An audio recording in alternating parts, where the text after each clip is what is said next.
All right, y'all, welcome back to the show. It's Anti-War Radio. Next is Sheldon Richman, Senior Fellow at the Future Freedom Foundation. He's also the editor of The Freeman, the journal of the Foundation for Economic Education. He's the author of the book Tethered Citizens, Time to Repeal the Welfare State. He keeps the blog Free Association at sheldonrichman.com. Sheldon, welcome back to the show. Well, thanks for having me again. I always love being with you. Well, I love having you here. Also, I like reading the things that you write. Obama's Imperial Adventure over at the Future of Freedom Foundation, as much as, digital representations of inked letters can drip with fury. This thing is dripping with it. Go ahead and tell us what's got you so upset about this war going on now. The latest one. I think the Nobel Peace Prize Committee needs to be doing some reconsideration. Yeah. That's how I would sum it up. This is just outrageous. And what makes it even more outrageous are the contortions that the Obama defenders are going through to make this seem like a reasonable thing to do, and not anything like George W. Bush would do. I mean, I was watching MSNBC last night, and it's unbelievable the way they are defending Obama. Yeah. And they have been for the last week, of course, on this. Well, I hadn't seen Rachel Maddow on it, but I saw that guy, Cenk Younger, and his whole thing was that the Republicans are hypocrites for supporting the last wars, but not this one. And his point was not that he's a hypocrite for not supporting the Republicans' wars and supporting this one. What the hell? Well, I know, and I realize we probably shouldn't spend a lot of time on this because we're not talking about Obama's policy so much. But when people do that, what you just said, they're just taking the easy way out and being easy on themselves, because you're not contending with the tough questions being asked about this intervention in a Libyan civil war, when all you do is talk about Republican hypocrisy. That doesn't respond to the objections. What about Ron Paul? Ron Paul wasn't a hypocrite. He's taken the same line right along. So why don't they address the real objections to this intervention instead of talking about Newt Gingrich flip-flopping? That's what they spent a half an hour on that. But how's that relevant to anything? Who cares about Newt Gingrich? He's not going to be dog catcher anywhere. I know. I wish somebody would tell him that. Actually, I'm kind of glad they don't, because it's fun watching him flop around out there trying so hard to get people to like him. And Rachel Maddow was praising Obama precisely because he did not hold an Oval Office address and explain to the American people about this mission. This was to show how reluctant. She thought the greatest thing about this is how reluctant Obama is. And as she put it, the White House keeps telling us how reluctant he was to do this. And she thought it was a virtue that he didn't go on TV and explain it, because that's what all the predecessors have done, and we know what kind of mess that led to. I mean, what are these people thinking? This is an absurd, from their point of view, it may not be absurd, but from the American people's point of view, a totally absurd act of militarism, act of imperialism, and this idea that this is humanitarian, falls the moment you have any knowledge of the long sweep of American foreign policy. It's got nothing to do with humanitarianism. I thought the best answer to this was Jacob Sullums, the syndicated columnist and Reason editor, who said, he quoted Obama saying, "We can't stand idly by while tyrants threaten their people." And he said, "Yes, we can, and we do all the time." And I would add to that, and I'm using we and us, of course, metaphorically, I mean the power elite, some of our best friends are tyrants who constantly threaten their own people, some in the coalition as well, especially the Arab League. So what the heck are they talking about that we can't stand idly by? I mean, it's just dishonest. And they think the American people are morons, because it's the only way you can explain the statements that they make publicly. You have to understand that they assume we're morons. Then you can see why they say that. Otherwise, if you have the mistaken premise that they think we're intelligent human beings, you say to yourself, how can they say that? But just change your premise. They think we're morons. Now it makes total sense that they would say that. They think we're blithering idiots. Well, now the question is whether they're morons, because, Robert Gates said, as you note in your article, that, hey, look, there ain't no such thing as just a no-fly zone. This is going to be, a major thing. We're going to have to bomb all kinds of things, and then we're going to have the repercussions of that and this and that. And so it's pretty hard to believe that they just didn't hear him.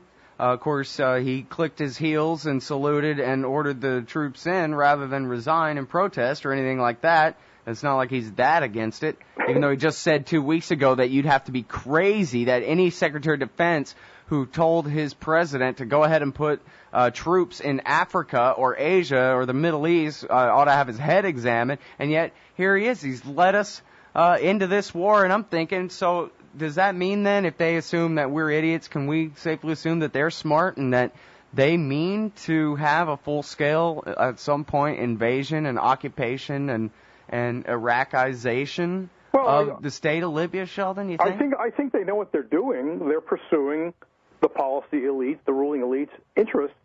They need to do this. It's an oil-rich country. It's in the hands of an unreliable ally, as you've pointed out many days now in your program, ally, at least for the last 5 or 6 years, thanks to George W. Bush. But he's erratic, and the Arab leaders never liked him. He insults them. And so he's not reliable, and with things breaking down there, the U.S. Elite felt they had to act to protect their own interests. However, the reason they make the stupid statements they're making is they realize the American people are suffering war fatigue. They wouldn't go for an honest description of what we're up to, and so they had to put it in this very modest-sounding terms, which, of course, they don't make sense once you start to examine them. But, Gaddafi has to go, but we're only setting up a no-fly zone, and regime change is not the objective. You can't put those statements together. But again, they think the American people are morons, and they'll just say, "Oh, okay, we're not going to a brand new war. It's just this modest thing. We're not trying to." They think that then we'll change the channel and go over to the basketball games. Right, but they can't back down now. I mean, they leave him in power, then he goes and kills those same rebels that they're calling civilians that they have to protect. They have to get a regime change at this point. But they assume the American people aren't going to, and unfortunately maybe a lot of the American people won't do this, but they won't trace it out logically and say, oh, hang on, that makes no sense whatsoever. And first of all, why is the media, I was going to say why, we know the answer, the media, which are really just stenographers, keep calling this a no-fly zone, and yet it was clear from day one it was more than a no-fly zone. A no-fly zone means at most you hit air defenses, right? Mm-hmm. So that you can fly and command the skies and not let the other, the home team fly. That's a no-fly zone. That's what that term means. But from the first day, they were doing more than that. They were hitting ground troops. They were hitting ammunition dumps. They were hitting his compound. Do tanks fly in Libya? Maybe they have some secrets we don't know. Yeah, they were blasting infantry. They turn into no-walk zone. Well, I guess they fly. I guess they're like the monkeys in The Wizard of Oz. And so it's a serious no-fly zone. Nothing's allowed to fly, even if it's physically incapable of flying. So it was never a no-fly zone, and yet the papers still call it a no-fly zone. This is what happens when you don't want to tell the truth. You have to say really, really stupid things and pray that people won't apply some logic to it to see that they're being totally gulled. Well, and it's Hillary Clinton up there in the State Department. Of course, I'm sure she probably just told Obama, look, we'll sell this like a Clinton-style Democrat war, a no-fly zone, a limited number of airstrikes, the kind of wars that Americans were going to really like in the 1990s, where none of our guys get killed, and they don't show us any footage of the children and women and elderly people killed on the other side. And like Clinton's war in Kosovo in '99, like Homer Simpson said, war these days is just like turning on a light and claps his hands. Well, that's right. And of course, any civilian casualties which are alleged by Gaddafi's government can easily be parried by saying that can't. The press will say we can't confirm that, and who would believe him anyway? And so they're immune. They're immune from the objections. And, Sheldon, you talk about them playing us like we're stupid. I think we, being the American people, just might be. I mean, here America supports every dictatorship in the region. Hillary Clinton says that Hosni Mubarak and his wife are considered close personal friends of her and Bill. And we support the Saudis invading Bahrain to help put down the rebellion there. At the same time, we have them voting to support our invasion bombing in Libya. And then today in Israel, Bob Gates says, oh, yeah, you know, these revolutionaries in Syria, they really got right on their side. Their military should stand back and let them overthrow Assad. As though we can't tell the agenda here. You know, where Gaddafi, as you said, yeah, he was like kind of brought in from the cold, but they never really liked him. Not anything like they loved the kings Abdullah in Jordan and Saudi Arabia, and Saleh in Yemen, who they've attempted to prevent from being overthrown for the last couple of months, to apparently no avail, as he's about to see the exit door, it looks like. But, you know, talk about stupid. We're on the side of the Libyan revolutionaries when America supports America is the cause of Islamo-fascism in the Middle East, you know? Well, and Saleh may be on the way out because he may be the man who knows too much. I saw a quote from him in the New York Times that says, he's saying to the President of the United States, he's saying to Obama, are you the President of the United States or are you the President of the world?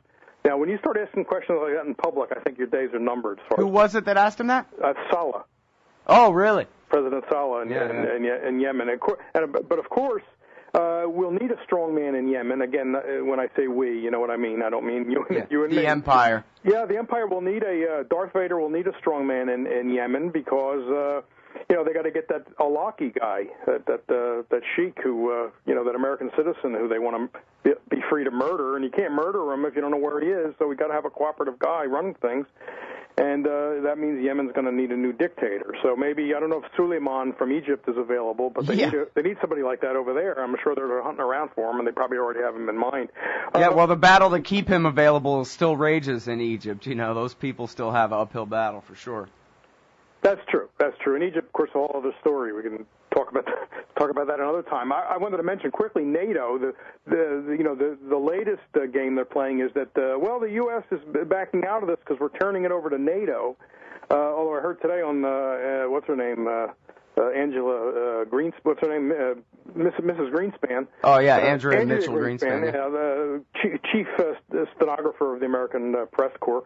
That NATO was quite a little bit surprised by this, and are not sure. They say they haven't agreed to take it over. But what does it really matter? The commander of NATO is an American admiral. NATO has always been an American tool, and so it's a game. It's a charade anyway to say we're turning it over to NATO as if this is to tell the American people, look, it's really not our operation anymore. That was the whole point of that press conference last night. That was being lapped up by Cenk Uygur and the MSNBC crowd. It's a joke. NATO is us, and we run NATO. And of course, the other enthusiast in NATO for this operation is Sarkozy, who's got his own political problems at home, and plus they're afraid of Libyan refugees coming to France. I mean, he has a vested interest in all this. It's not humanitarian. Yeah, well, all that propaganda, we'll see what happens when it comes time for the beachhead and the invasion to take Tripoli, which they're going to have to do, it looks like, unless somebody gets really lucky with a laser pointer down there. Well, I don't see how you can have the objective that Obama has set, which is he's got to go, right? He's got to go, and not do that. And yet, I think they're afraid on the other side that the American people just have had a bit much of this. So they are in a bind. They've gotten themselves in a bind. The empire, the imperial overlords, I think, are probably pacing the floor, saying, how are we going to finesse this? We're really walking a tightrope here. And so I don't know how I don't know what they're going to do. But I don't.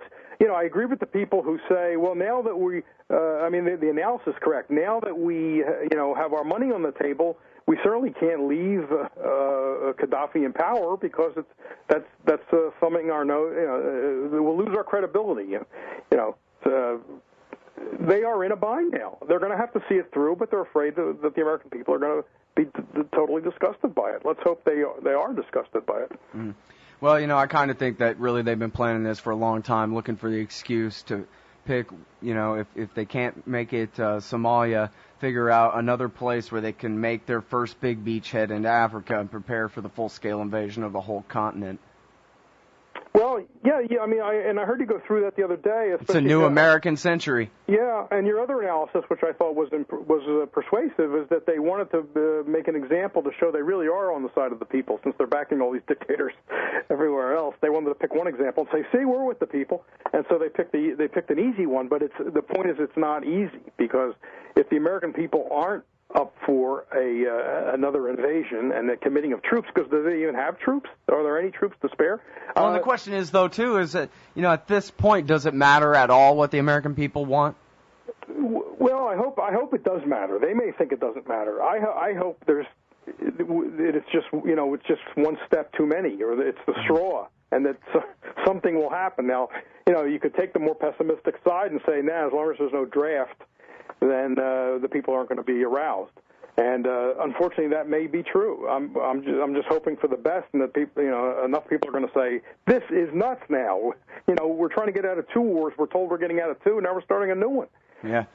Well, and I think, I don't know. I was a kid in Operation Yellow Ribbon in 1991, so I wasn't really exposed to most of the debate, although I was trying to watch a lot of CNN and whatever at the time. And I remember it being explained to me then that since World War II, the United Nations Security Council holds the war power, and they can declare war. Congress doesn't have to declare war, even though it says that in the Constitution. And that was all I heard about it, was my own question about it.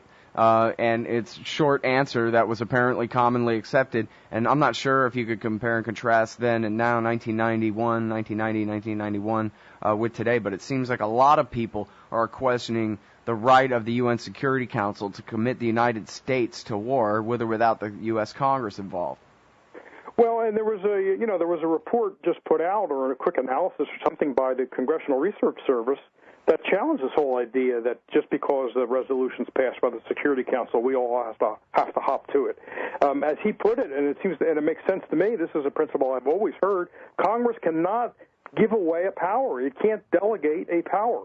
So It can't say to the UN, okay, from now on, you get to make declarations of war. We relinquish that. They're not allowed to relinquish the constitutional power. So Right, and the other Scott Horton, the international law expert, explained on the show, professor at Columbia explained on the show, that any treaty that changes an American law, that's binding. But a treaty cannot change the Constitution. Yeah. There's part of the Constitution that liberals always cite that says, the treaty is the supreme law of land. But it doesn't say it can rewrite the Constitution with a majority of just the Senate, a supermajority of just the Senate and the President in conspiracy together can change the entire Constitution. Yeah, right. That's right. That's absolutely. I have one modest suggestion. I want a constitutional amendment that says no war until we have a public referendum on the name of the operation. Operation Dawn is totally idiotic.